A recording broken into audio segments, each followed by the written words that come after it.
thewellnesscouch.com, streaming wellness into your lives. This is Up for a Chat with Cindy O'Meara, Karen Smith, and Kim Morrison.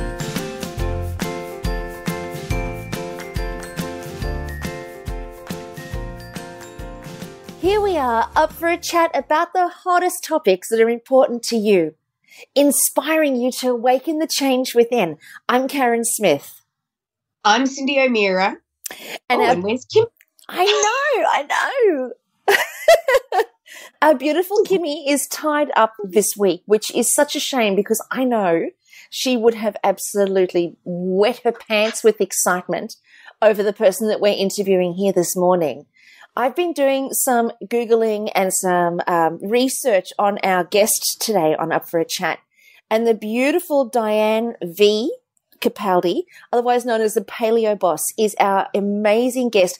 Welcome to the show. Thank you so much. I'm so honored to be here. What a treat. And I'm so excited because Cindy sent a message through this morning saying, we're interviewing Diane V Capaldi. We're interviewing her, make sure that everything's set up. And I thought, oh, okay. And then as soon as I saw the name Paleobosslady, I thought, okay, this chick I've got to figure out. And I see that you have cured yourself of MS. You've got the most incredible backstory. You've been a TED speaker. You're sharing your message across the world. And it's not just about food. I see you're doing communications around language, the way that we even the way that we relate to our food and ourselves and our health. And you know what I just love the most is when I look at your LinkedIn profile, V.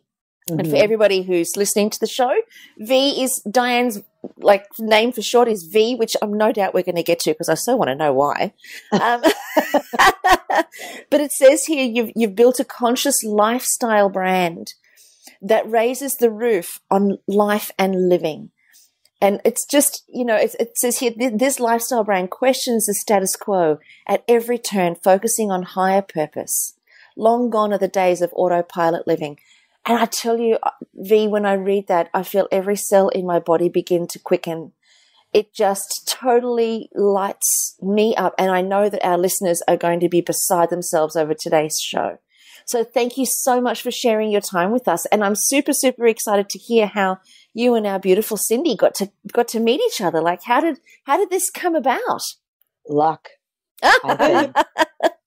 We were very fortunate. V is a very good friend of Dr. Terry Wall's, who, of course, is in my documentary What's with Wheat. And so when we were in Austin to interview Dr. Terry Wall, V came along for the interview. She was there helping Terry, or I don't know, you were just there, weren't you, V? I was her minion. Yeah, I was like, we were roommates, and she was like, I'm doing this and I'm doing that, and I just think you should come. And, I felt compelled to do it, to make sure that, if Dr. Walls needed anything, I could help her.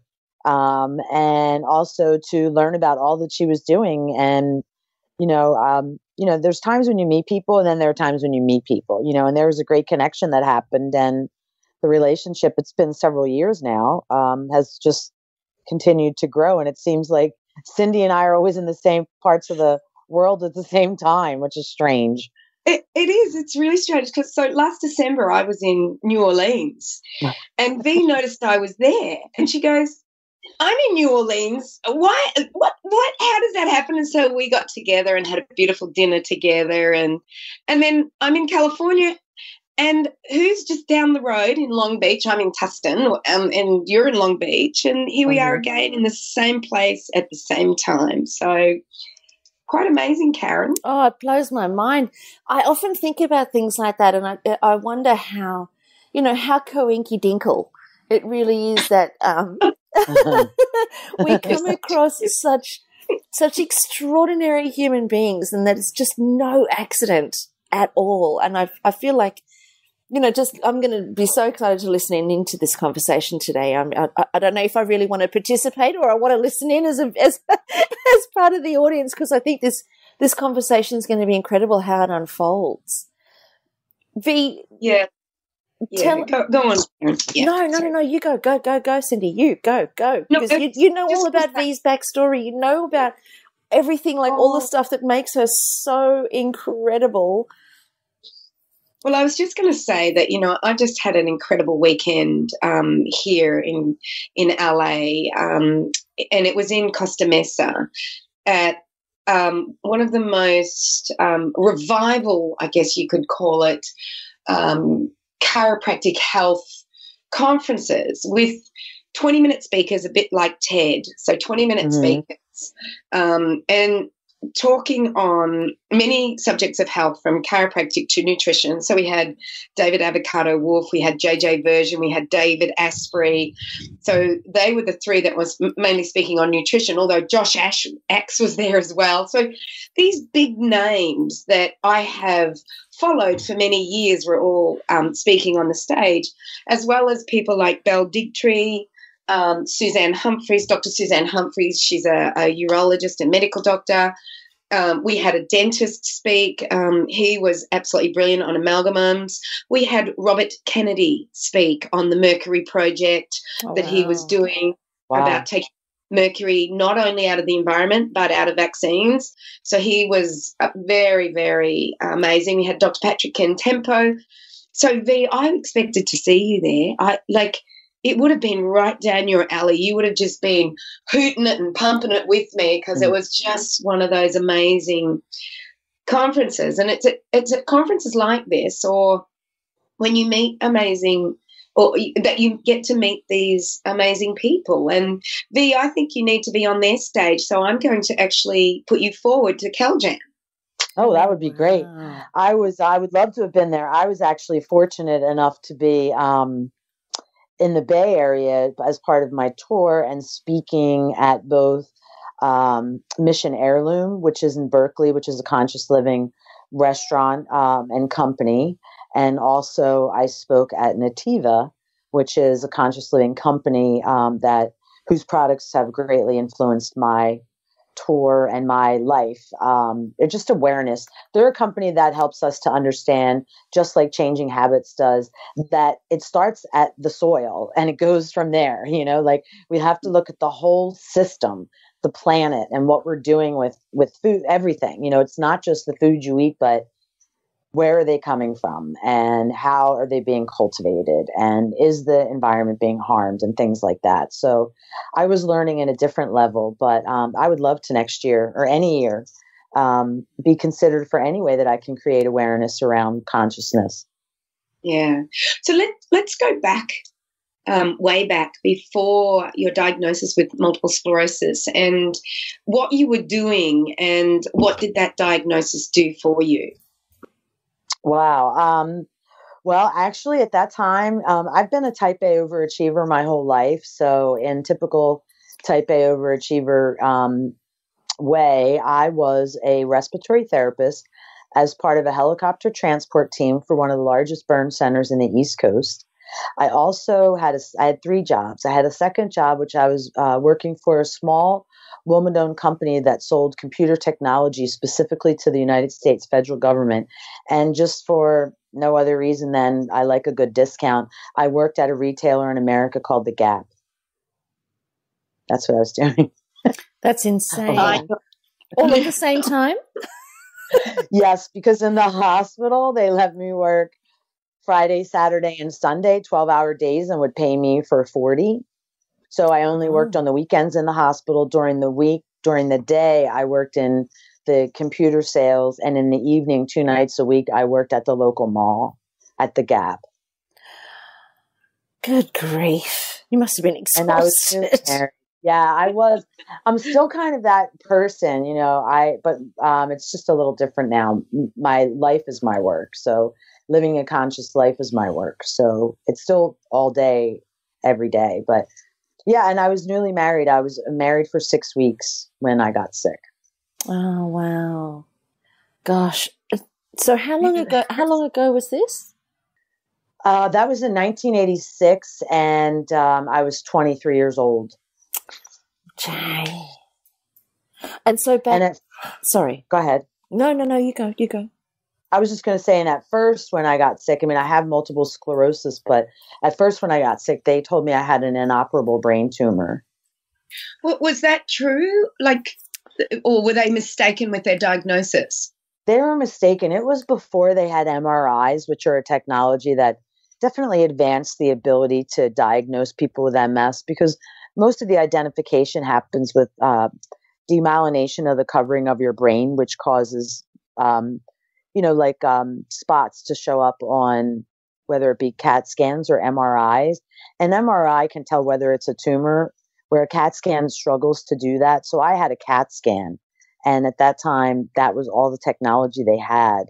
And they made the diagnosis that it was an inoperable brain tumor based on the CAT scan. Wow. So what was your treatment at that point? They offered me Valium. That was it. They literally told me that it was in my brainstem, that there was slight chance that there would be anything that they could do. And just started running a battery of tests. It was just a lot of test after test after test. And because I was a respiratory therapist, the head of the burn center at the time happened to recommend, he was like, I do not think it's a brain tumor. I've known you long enough. And I think that it probably is another neurological disorder. And I think you should go to a doctor that was a researcher at Jefferson Hospital in Philadelphia, Pennsylvania. And at this time, I was at Bryn Mawr Hospital in University of Pennsylvania. And he told me to see this doctor in Jefferson, and actually made the call for me. And as soon as I walked in his office, he said, you don't have a brain tumor, you have MS. And I just said, how do you know? He said, I can just tell by looking at you. And he had access to like one of the first MRIs ever. And I just had to figure out a way to come up with about $11,000 to pay for it. So, and it was outside of New York City. So I not only had to come up with the money, but I had to get there, which I eventually did. And then that's when the diagnosis changed. So once you were diagnosed with multiple sclerosis, what was the treatment after that? For the first couple of years, there wasn't really any treatment. They had offered me prescription drugs to deal with stress, but my mom was a prescription drug addict, so I took the path of no. And I started doing aromatherapy at the time, and that was really all that was happening. They didn't have disease-modifying drugs, which are what is the protocol in America for the standard of care is disease-modifying drugs. And there's about maybe, I'd say, a dozen or somewhere between a half a dozen and a dozen of them today. So I actually signed up to be part of the FDA test group for the disease-modifying drugs in the United States of America, and eventually did inject with disease modifiers for 19 years. And was there a regression in or a non-progression in your symptoms? No, they actually didn't do anything to change my symptoms. The only thing that really helped my symptoms, believe it or not, were IV steroid infusions of Solu-Medrol. Really high doses of steroids would stop the progression, and that was it. The disease-modifying drugs didn't do anything to stop my progression at all. And in the United States, they cost you $2,500 a month. I did that for 19 years. Wow. And I do believe that I know I've spoken to you, V, about this, and that you were a fairly high flyer, and all the money that you made as a high flyer, you ended up spending on your disease, on the drugs for your disease. Yeah, no, I had built and sold a lot of technology companies, the type A overachiever. When I got sick with MS, since I had all those jobs, I just stopped doing the jobs that I physically couldn't do anymore. And sales I was able to do from a phone. And then my disease went into remission after I got pregnant with my daughter. The hormone balance really played well for my MS, and it put me into remission for about 10 years. And in those 10 years, I built and sold a half a dozen technology companies, and also was on the board of the National MS Society in the United States, and became a multimillionaire by the time I was 30. So when I became disabled in the United States from MS in 2001, I had millions of dollars in liquid assets and no debt. And today I live at poverty only because I have MS. So what changed? When did you say, this isn't working for me anymore? Where do I go from here? I think that's a great question. I'm not going to lie. I don't want anyone to ever think when they hear my story that I'm some brilliant human being and some genius. My back was absolutely up against the wall. I had depleted all of my assets, as we talked about. And in the United States, when you are disabled, they will not pay for things like physical therapy or things that help with quality of life if there's no cure for what you have. So I exhausted all my resources for quality of life. And the only thing left for me was our government was willing to put me in an institution. And people with MS are the second longest and youngest population in institutions in America. So that is really what we're faced with. And I obviously was facing institutionalization, or in America, we allow you to live homeless as long as you want. So I could have been homeless. And then the third option in front of me was I was considering taking my life. And it wasn't until I got to that point that the heavens opened up in my life, and there was a TED talk done by Dr. Terry Walls sharing the Walls protocol. And that's where my life really started to change, was after saying that. Oh, so it was the TED talk. Oh my gosh, I love that TED talk. You know, I played that over and over, and I shared it. And I didn't realize it was the TED talk that actually was the initiation into Dr. Terry Walls. Yeah, I had gone to, in the United States, there's this festival called Burning Man, which is kind of an artistic, anything goes, non-judgment, AKA freak show that happens in the middle of the desert. And they have this very spiritual aspect to it. And one of them is a temple where most people go to Burning Man to like listen to DJs and dance and participate in amazing art and expression. I went to pray in the temple every day to save my life. And it was at the temple that I realized that my life was toxic and that I was living an unconscious life. It was dictated by societal and cultural norms and not necessarily by what worked well with my body, with my psyche, what I believed. It was really an autopilot existence. And when I came back from that, I took a different approach to life. And one of those approaches was watching TEDx's all the time to sort of, expand my thinking about life and living. And as luck would have it, before even 100 views, I saw Dr. Wall's TEDx right after I came back from Burning Man. And it was almost like the heavens opened up and just delivered her talk to me, literally. Now, I've spoken with you, seen you, know what you're like, and you are a fully able-bodied, mentally sharp, spunky woman that no one would ever consider that you have had or had. I don't know what whether you're in remission or whether you just don't have it anymore or what it is, but no one would know. So how many years ago was that? Because it wasn't that long ago that Terry's TED Talk was up there. No, 2011 is when her TEDx came out. Before seeing Dr. Terry Walls' TEDx, I had lost bilateral use of both of my hands, which is the highest form of disability a human can have, not being able to use either hand. I had trouble swallowing, which is what kills most of us from MS. I had no feeling on the left side of my body. I couldn't care for myself, so I had someone with me full time, and then I had people living with me. I couldn't drive. I reserved the use of my hands to feed myself and dress myself and use the ladies' room on a good day. I mean, there were some days that dressing myself and, holding a fork were almost impossible tasks for me. Today, I am pretty much 100% asymptomatic. I live alone, and I have for the last 4 years, which was the first time in my adult life. I completely care for myself, and I can now drive pretty much at will wherever I want and whenever I want. Oh my God. Seriously. It is phenomenal. And what upsets me, V and Karen, is that most people aren't exposed to this. You see them still staying within the medical model, which is brilliant for emergency care and for care where there is no other way that we can help.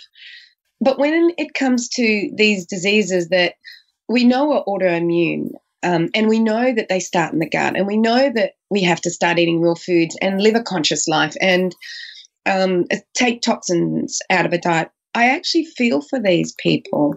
So, for instance, the beautiful people that I'm staying for here, the lady has a bit of a fast heart at times, and so she's got a monitor on her, and her doctor rang her and says, "I want you to get right in here. I'm not happy with the way your heart is."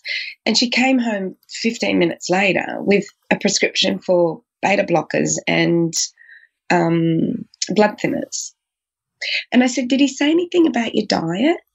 And she said, "Well, I just said that I had a good diet." I said, "He didn't talk to you about anything?" And she said, "No." It's so, I don't know where to go there, like I don't know, because to make those changes that you have done, V, I know they were huge. Yes. And they're not something that you can just do overnight. You have to really consider everything. So where did you, you watched Terry. What was your next step? Well, before I saw Terry's TEDx, I was already a certified yoga instructor. I should tell you that. So I was already doing yoga. And I also was studying Buddhism and was meditating. So Terry's protocol is food-based. So when I plugged food in, that's when the real miracles started to happen. But to get to where I am now, I had to get conscious about everything in my life. So, I mean, literally, the clothes that I wear, what I wash my clothes in. I used to dye my hair all the time. I used to wear nail polish and get manicures all the time. I used to have a lot of toxic people in my life.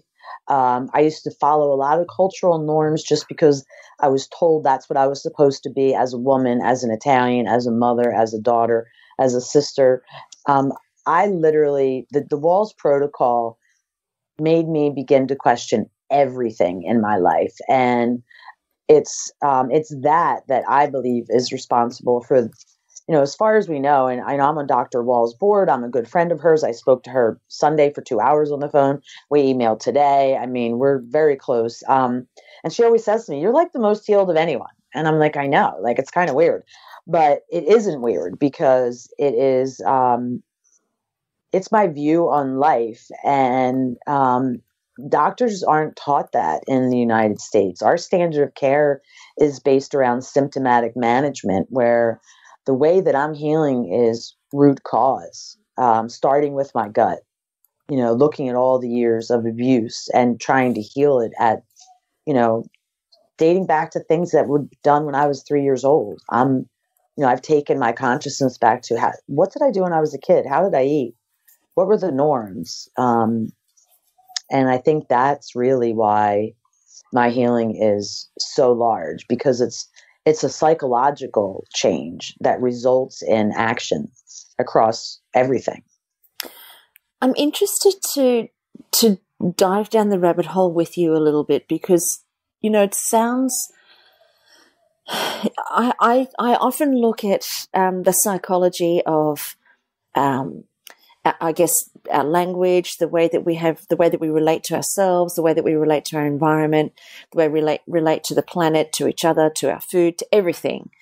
And what you're talking about here is how you were already on a journey of inner peace, if you like, through your studies and through your yoga. You were already on a journey of inner peace, but then bringing in this extra component was the flick, the switch that got flicked, in effect, to reconfigure the way that your mind was manifesting health within your body. Would you say that's a fair call? Yes. Yes. That's profound. That is profound. I mean, simple things. I always bring this, and I said this on my I did a TEDx in 2016 and talked about the role that culture plays in our choices in life. And, I was studying Michael Foucault, who's a French philosopher, and, Foucault brought to my attention, simple things like we eat breakfast, lunch, and dinner, and we subscribe to what consists of those meals in a very blind fashion.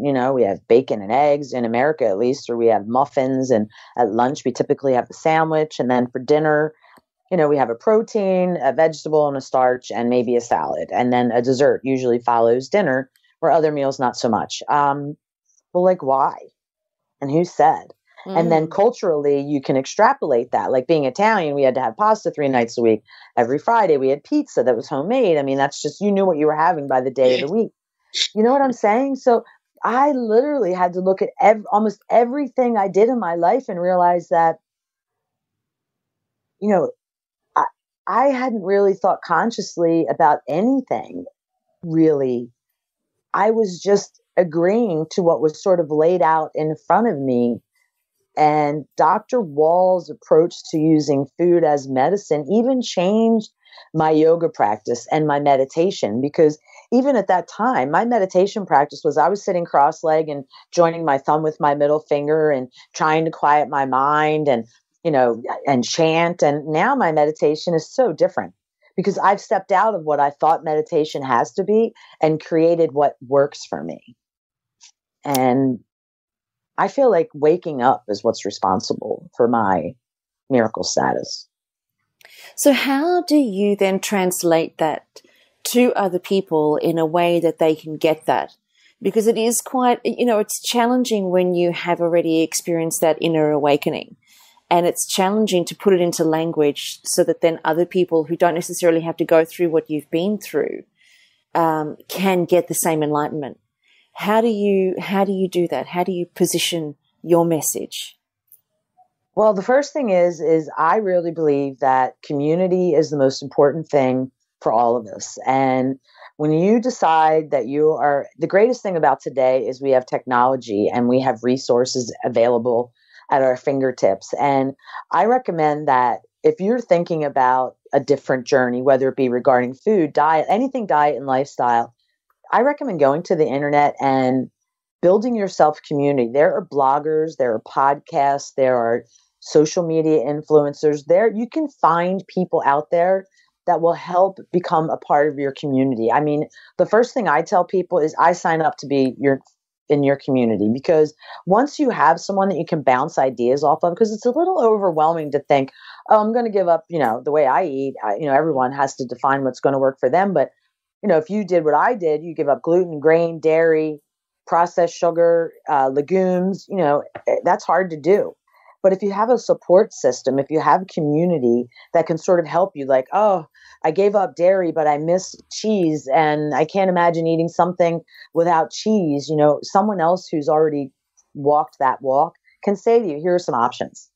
So I like my first recommendation with everyone is community. And then I always say, and I sign up to be part of your community in any possible way. So I don't think this would have been possible for me at any step without community. And then the next thing is that this is a journey of self-love. It's not a journey of deprivation. It's a journey of you finally just taking a moment to be like, you know what matters to me? And, you know, instead of just eating food and just chomping it down, it's really nice to eat your food and be like, wow, I love the taste of rosemary in this, or, oh, I don't like cilantro. Most of the time we don't even know if rosemary or cilantro is in it, you know, like just really just slowing things down and bringing it back to just gratitude. Like, I am able to eat right now. I am able to chew right now. I am able to, and if you can just start from a place of gratitude with a commitment to keep your eyes open with community support, it creates the space for these sorts of outcomes to happen, I believe. Yeah, it's opening up a whole new conversation, isn't it? It's really allowing people to find a new normal. And I think that's something I love. I love that whole experience of, you know, just be in the inquiry, just question your conditioning, just question the way that you eat, just question your relationship to your food, just question the hurried, the hurried way that we just experience everything. I was talking at an event the other day and I held up a pen and it kind of really struck me. And I've said this a couple of times, but I think when I first discovered it, there was a curiosity to it. But then I kind of got caught in the conditioning of the presentation as well. And I held up a pen and I said, you know, just because somebody said this is a blue pen doesn't make it a blue pen. Who said? And the minute we look at it and we say, oh, that's a blue pen, and we just disregard it, we stop actually seeing it for the magic of what it can do for us and the curiosity. That's the message. Totally. And a cup, you know, who's to say a cup is a cup? Right. We don't know what yellow is. Our name is not even our name.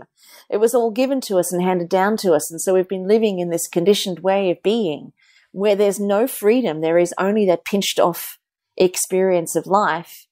And it's when we can kind of drop all of that, then we can experience freedom, and it's beautiful. I'm so in awe just listening to everything that you're saying here, because you are a living, breathing example of what that freedom does for the body physically, because there's a whole psychological freedom, but you're also the experience, you're also the embodiment of a physical freedom. I find you completely amazing, V. I really do. I think you're incredible. Well, even V that's my name. No one gave me that name. I decided that was my name. Like that's how I am. The Diane is the name my parents gave me, and the name that the IRS in America cares about. But my going by V is a choice. Love it. And it's short for verb. I don't think I'm a noun. I think I'm a verb. That's why. So there you go. Amazing. She's a doing, not a being. That's exactly right. No, it's true. No, but it's really amazing the power of being conscious, because I'll never forget. I do these like noble silent retreats where you can't make eye contact, you can't speak, and you meditate for a good part of your day. At least 12 hours of your day is spent meditating. And I like to do this at a Zen center with monks. And the first time I went there, the rule is when you're eating, or one of the suggestions when you're eating is, do not have another forkful until what is in your mouth is chewed and swallowed. And they're telling me this, and I'm thinking to myself, I mean, that's the way I eat, of course. Like who has their fork ready to like shove more food down their throat? Well, in actuality, I did, like every time. And I just couldn't believe that of myself. I thought, really? Like I never imagined that I was so not tasting my food. I'd already been a Walls warrior and was already quite conscious, and still found myself, wow, I'm still so unconscious. Yes, I'm conscious about what I'm putting in my mouth, but I still haven't slowed my roll down enough to really taste it and savor it. And all I'm worried about is shoveling the next spoonful in, really eye-opening experiences when you're conscious that you just don't even expect. And that's the key word, isn't it? It's consciousness. We've got the gift of being conscious of everything, yet we're unconscious of most things. There was a study that was done, and it showed that 90% of the time we're unconscious. I was. Yeah, well, it's a natural trait of human existence, is that when 90% of the day we're existing unconsciously, and we're not thinking about what we're thinking about. We're not exploring what's new, or we're not present. We're just living unconsciously, which means we're living through our conditioning. So I think it's true. Totally. And I think for our listeners, with what you're explaining there, it's a beautiful way to start to experience the world that you actually live in, rather than being oblivious to it. Because either way, we're going to land up in a box, but it's a much more quality life to be in the moment and experience the beauty of yellow, and to experience the sensation of wind against your skin, and the texture of, the texture of rice in your mouth, or cold ice cream, or whatever it is that a person's eating, to experience it. And that's probably one of the first steps. Actually, no, rather than me saying that, what do you think are the first steps for our listeners who are, totally enamored by everything that you're saying here? What would you suggest a person does to get themselves started on being more conscious? Just engage in an honest conversation with yourself and ask yourself, like, what is the area? Because all of us need to, really get conscious about our foods. Maybe just reading ingredients is the first step. Go in your pantry, and the next time you're going to make dinner, whatever the ingredients are that you pull from your pantry, why don't you like flip it over and actually read like what is in this jar? That would be like a good first step. Just read. Just not the packaging and the marketing on the front. Literally look in the back. Ingredients are maybe, and the next time you get in the shower and you're using shampoo, read those ingredients. And if you're not moving, in a consistent manner, meaning some dedicated time to your body physically moving. Maybe engage in a conversation with yourself as to why. And if you were, what that might look like. I never recommend going from 0 to 150. So maybe that means parking your car further away when you're going to the store. That might be a good first step. Or maybe it means finding a buddy to go to the gym once a week. I mean, I don't know. But engaging in that conversation with yourself and just starting to, because a real conscious life, you're going to be looking at moving because your body needs that. You need to look at your food because that's our source of it keeps our cells going, our mitochondria flourishing, and relationships. No man is an island, and just look around. Are the relationships that you have in place healthy? Could they be healthier? What is your role in that? And just like talk to yourself. I call it playing chess in your mind. It's interesting what you're saying about. I've been listening to you too, and I knew, Karen, you would just absolutely love V. And I can see you. I can see you going down the rabbit hole. You too. I know it's going to happen. It has been happening. But it was really interesting at Cal Jam. A lady came out and she said, and she came out with a plastic bottle of water, which many people use, and it's one of the things I've chosen not to do. Right. As much as possibly can. I carry a container with me and I always fill up with filtered water wherever I can, and it's always with me. It's very rare for me to do plastic water, but it was interesting. She came out on the stage and she said, and it was about being conscious, and she said, many of us, when we finish with a plastic bottle of water or plastic water, we will put the lid back on and throw it away, and we leave in it water that will never escape, never be available to the atmosphere, never be available to this earth because the plastic won't break down. And I got this sudden flash of, I never considered that. Neither did I. Yeah. She said, do not put any lids on containers. Allow that liquid to be available to the environment if you're going to throw it out. So I thought I was doing really well, not using plastic and not throwing away. But that really struck me as, why have I never been conscious of that before? Yeah, me neither. Yeah.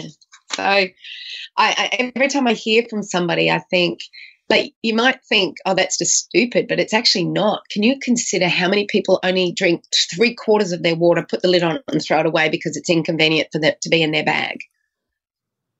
Yeah, like I'm one of those people, I have to admit. I don't drink water out of bottles anymore, but I bet you if I do, I mean, again, I don't like plastic. Like, even there you go. That's another conscious decision.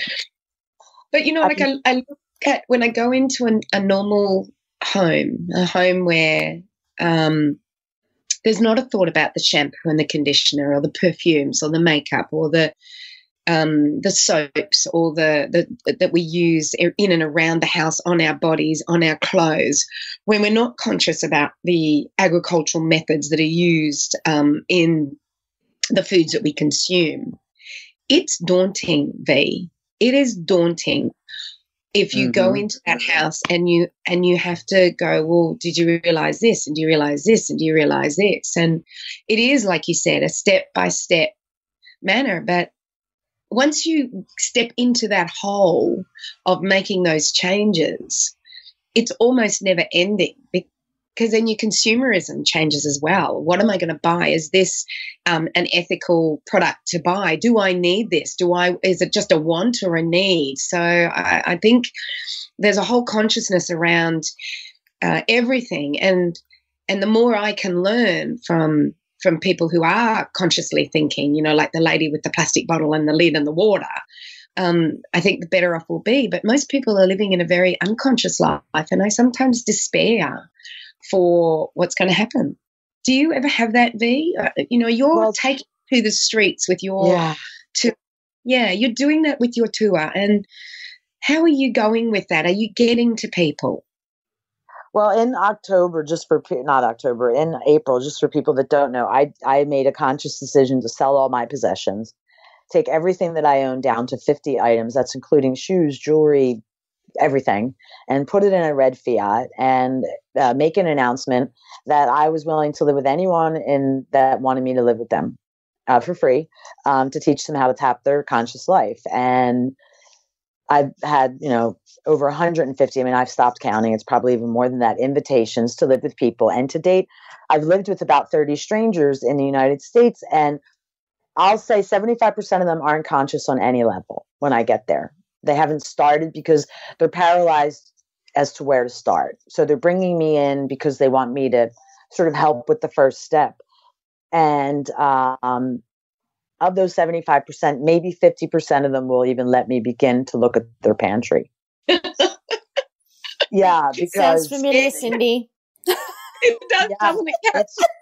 It's hard. It's really hard for them to wrap their head around. So, again, what I do is I try and lead by example. And rather than say, well, let's empty out your pantry, I introduce them to, while I'm there, I make chia pudding. Like I find out what are the things in life that matter to them in their unconscious life. Like, I want to have ice cream before I go to bed. I want to go into a spin class, and after spin class, because I did that, I want to be able to eat whatever I want because I earned the right because I did the spin class, and it usually involves some sort of soda. So I take, making up these examples, but I take sort of all that information when I'm living in their home and present options that are real options. That's why community is so important.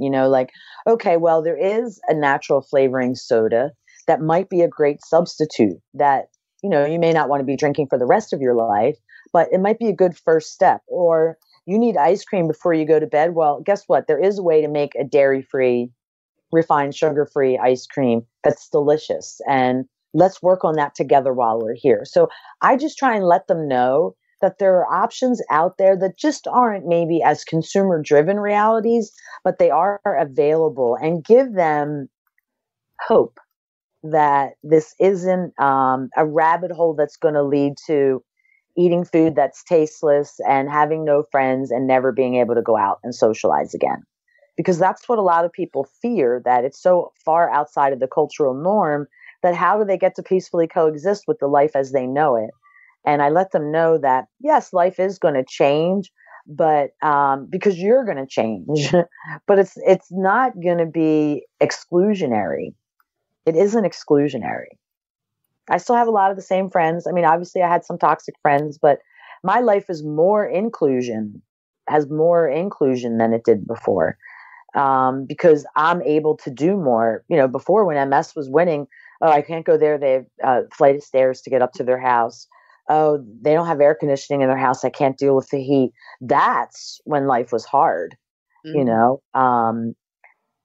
You can find a restaurant that serves a salad and a piece of protein if that's what you need to eat, but it's a lot easier to do that than it is to go somewhere when your body physically can no longer drive.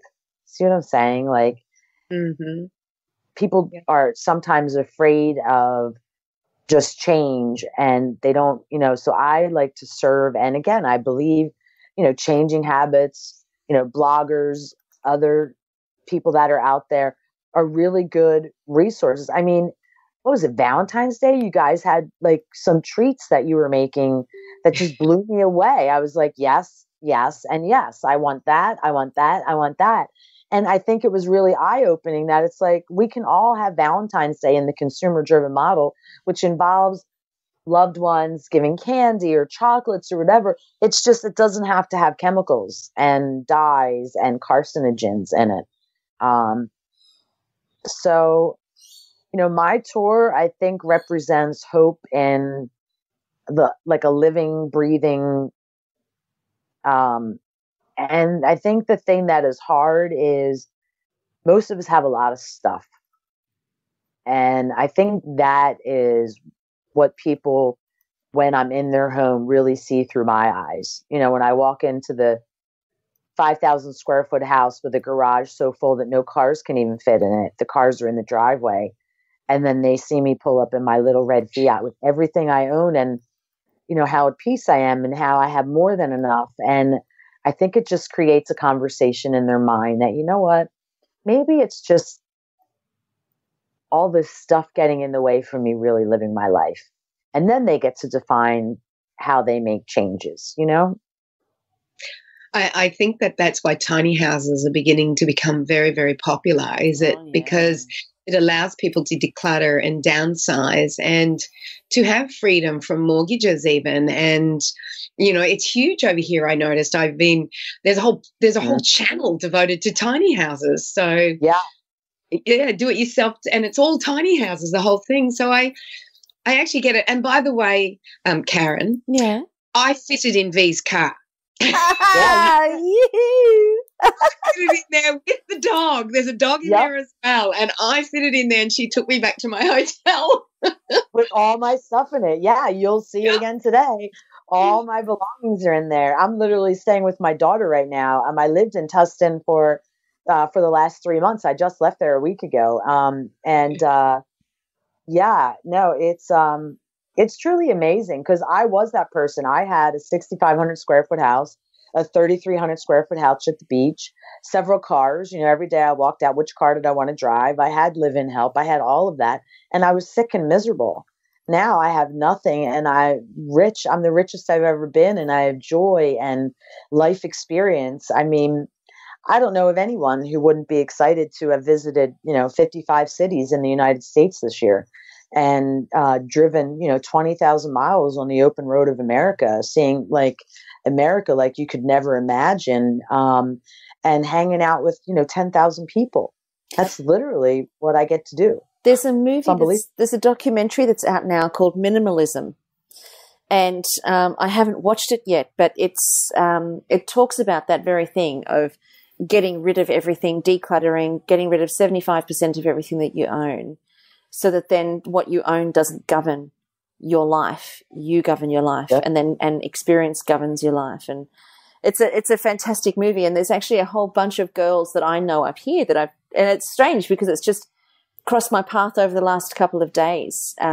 We've sold the house that we're living in, and we're moving into this tiny, tiny, tiny beat up old shack. And our intention was to renovate or rebuild or whatever. But now that I'm starting to hear about this decluttering and this getting rid of 75% of your stuff, and, I'm not a hoarder, but I have stuff. And I feel like, there's got to be a message in this somewhere for all of us to be able to really stop the conditioning. Because that's really what it is. It's just more conditioning. Oh, yeah. What do we need all this stuff for? We don't. It just ties us down and makes us heavier, doesn't it, really? Sounds like you're just free. I mean, my wardrobe, when I turned 50, I decided my wardrobe was going to be 3 colors only, like Garanimals, which is a line of clothes for kids. In the United States, you match the tags, and that's how you know things match. Well, my clothes, everything matches because it's black, gray, or white, and that's it. And every day, I never have to worry about what I'm wearing because it all matches and it all fits. And I love everything in my wardrobe, and I only buy recycled clothes. And that's why everything can just fit in one little suitcase because it all just goes really well together. My clothes are 30 pieces total. Everything. That's including belts, and shoes, all of it. That includes shoes. Oh, dear. Yeah. Oh, dear. That was the hardest part.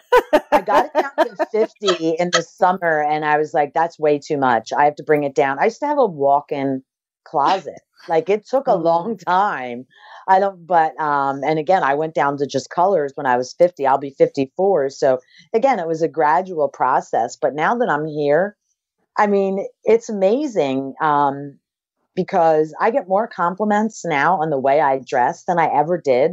And I used to have an amazing wardrobe that people would die for. I mean, it still lives on because I gave it to people because it was all couture. I was a couture shopper. Like I bought Cavalli. I bought, the couture brands of everything. And now I still buy couture, but I buy it at Goodwill. It's so funny. People are like, I love your leather boots. I'm like, $5 Goodwill. I'm like, how do you? I love that. Yep. And I'm like, I manifest it. I literally, if I know I need something like, I need a new shirt, I will manifest that energy. And inevitably I go into a Goodwill and it has exactly what I need. How amazing. Oh my goodness. You know, I So honestly, Vic, sorry. oh, sorry. No, You go, Kat. no, go, Cindy. No, you go. I just wanted to ask V, because I know there are going to be people who want to follow her that follow us. And so could you tell us where we can find you? On your Instagram, your Facebook, you're taking it to the streets. Are you coming? I think we talked about October Australia, but can you just let us know what you're doing? Yes, you can actually find all my information at Paleobosslady. It could be paleobosslady.com or on Instagram, Paleobosslady, Twitter, Snapchat, Facebook. I do a weekly blog. And also, if you go to my website, you'll see a tab for Taking It to the Streets tour. And I'm touring the United States. And yes, in October, I want to come to Australia and New Zealand. That is my plan. I've had a tremendous amount of requests. Australia was my number one group of followers until just 2016. So a lot of inspiration for my life coming from Australia. So I feel very strong connection and have been invited to go there. So yeah, you can find me that way, and you can always reach out. I answer anyone. That's another thing I don't think people realize. Reach out. A lot of us really try really hard. Now, obviously, if you have 100,000 followers and stuff, it's a lot harder, but I will respond to anyone that reaches out to me. So feel free to reach out at any time. Thank you. Well, V, this has been an amazing conversation, and one that I think will live on in terms of people's favorites and replays and repeats, because I think this is one of those podcasts where you're going to get more and more each time you listen to it. So thank you so much for sharing your wisdom, your experiences, your openness, and your backstory and the work that you're doing today. Thank you so much for sharing yourself with us. It's been such a treat. Oh, thank you for having me. And I have mad respect for the work that you ladies do too. Oh, well, we do love what we do, that's for sure. There's no question about it. And to be able to bring people like you to our audience is kind of what makes it worthwhile getting out of bed in the morning and doing podcasts while you're suffering with a cold in Los Angeles. Not really suffering, just a little bit congested here. Just a little bit. Yeah, well, the weather. We have things blooming that haven't bloomed in 5 years because of our drought. Yeah. Literally, we do. So there's things in the air, all kinds of pollens, and I'm sure it's a combination of that and travel. Yeah, no doubt, no doubt. Well, this has been an amazing podcast show. Thank you so much, everybody, for joining us. We hope that you've loved it as much as we have. If you've got some questions about today's podcast, just go ahead to our Facebook page at allthews.facebook.com/up-for-a-chat. You can also post your comments at allthews.the wellness couch. I do this every time. allthews.thewellnesscouch.com/up-for-a-chat. And if you guys have got any questions for us, make sure that you post those questions there, because we are checking in on our Facebook page constantly, looking forward to bringing you the things that you're specifically asking for. Now, I wanted to let everybody know a bit of an update on our trips to New Zealand and also to Africa this year, or Africa next year. So September, October this year, 2017, we are taking a group of about 15 people to trek across the South Island of New Zealand. Now, our beautiful Kimmy has organised that for us, and it's a 5-star experience, and in some cases, 6-star. Hello. But we won't be taking any stuff, V. There'll be no stuff. I'm going to cut right back. Instead of taking 30 pairs of undies, I'll take 5. And our listeners will get that one. Yeah. So if you want to come and join us and make sure that I'm not taking any stuff, like hold me to it, I'd really be grateful, because I'm going to need all the help I can get. I think I actually took about 12 pairs of shoes to Peru, Cindy. I never told you, but I did. I did. I took 2. Yeah, and you took like 3 pairs of undies, and I had like 40. I was like, oh my God, that was hilarious. But I tell you, one thing though that we learned when we were trekking together was how unique we all are, but then also how the same we all are, and how connected we became with each other, and how close we've become with each other. And at least half of the women who trekked Peru with us are coming back and trekking New Zealand and Africa with us, which is, oh my goodness, what a treat. What a treat. So we really think that, for all of our listeners there who are entertaining and flirting with the idea of joining us on one of these treks because it's something on your bucket list or it's something that you'd love to do, just know that doing it with a group of people, particularly a group of strangers, but mind you, you're not really strangers to us. You're already family for us. But when you do come along and you do meet a whole bunch of other women other than Kim, Cindy, and myself that are, new to you, just look at it this way, in that it's about a journey of expansion as much as it is a journey of experience, where you're going to get to see new aspects of yourself through the people that you're surrounded by. You're going to discover new levels of growth, new levels of tenacity, new levels of joy and of bliss and new experiences that you could never have had otherwise. So if you're ready to really unlock what the future holds for you, and you think that this is a really great way and a really great catalyst to bring you out of the skin you're in, then join us at the treks that we're going to in New Zealand and also in Africa. So to find out more, go to awakenthechangewithin.com. So all the W's .awakenthechangewithin.com. And everything that you need is right there for you, including the pricing, including the itineraries, so that you can see where we're going. You can do your own research and Google it. And you can also then get yourself signed up on a really groovy payment plan that gives you plenty of time to get this all paid off. So join us, trekking New Zealand and Africa, and we're going to see you here next week on Up for a Chat, where you get to become part of the ripple effect that is most definitely changing the world. And we are going to see you on the ride, my friends. Thanks for tuning in, and we'll see you same time, same station next week. Bye for now, everybody. This has been a production of TheWellnessCouch.com. Check us out on Facebook and join in the conversation on Facebook.com/TheWellnessCouch. Subscribe to each show on iTunes and check us out on Twitter. The Wellness Couch, streaming wellness into your lives. Whilst the Wellness Couch presenter endeavor to provide accurate and helpful information to their listeners, these podcasts cannot take into account individual circumstances and are not intended to be a substitute for health and medical advice from a qualified health professional. You should always seek the advice of a qualified health professional before acting on any of the information provided by any of the Wellness Couch podcasts.